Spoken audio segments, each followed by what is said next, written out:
জন্মিলে মরিতে হবে, অমর কে কথা কবে। বগুড়ার দুপচাচিয়া প্রেস ক্লাবের আয়োজনে প্রয়াত সাংবাদিক স্বপন কুমারের স্মরণ সভা অনুষ্ঠিত হয়েছে।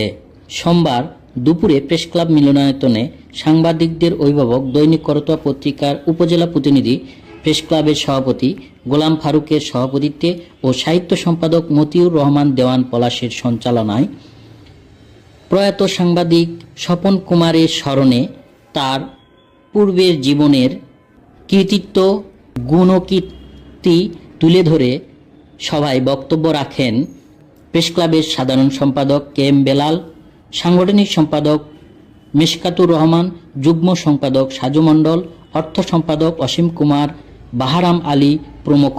এ সময় প্রেস ক্লাবের সকল সাংবাদিকবৃন্দ উপস্থিত ছিলেন। আপনারা যারা রয়েছেন এখানে, স্বপন বাবু যে দিক নির্দেশনা দিয়ে গেছে, আমরা চেষ্টা করব তাকে অনুসরণ করে দুপচাচিয়ার সংবাদ জগৎকে এগিয়ে নেওয়ার জন্য আমরা তার দিক নির্দেশনা এবং তার কর্মময় জীবনে কিছু কিছু আমাদের নিজেদের বাস্তবায়নের জীবনকে বাস্তবায়ন করতে পারি, তার আত্মা শান্তি পাবে।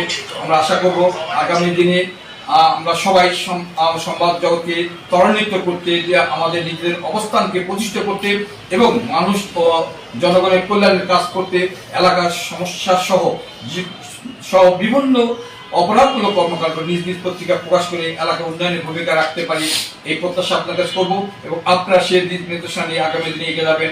আজকের এই স্মরণ সভায় আমি আবারও আমাদের প্রয়াত সাংবাদিক, স্বর্গীয় সাংবাদিক অধ্যাপক স্বপন কুমার বিধি আত্মার মাগফিরাত কামনা করে আমি আমার স্বাগত বক্তব্য শেষ করছি। সবাইকে ধন্যবাদ। পরিশেষে অধ্যাপক প্রয়াত সাংবাদিক স্বপন কুমার প্রামাণিকের স্মরণে দুস্থ ও অসহায়দের মাঝে তার বিদেহী আত্মার শান্তির লক্ষ্যে শীতবস্ত্র বিতরণ করা হয়।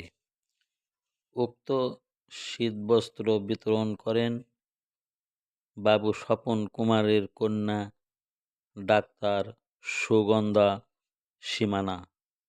পতিতদশা প্রয়াত সাংবাদিকের স্মৃতিচারণ করেন দুপচাচিয়া প্রেস ক্লাবের সভাপতি মোহাম্মদ গোলাম ফারুক। পরিশেষে এক মধ্যাহ্নভোজের আয়োজন করা হয়।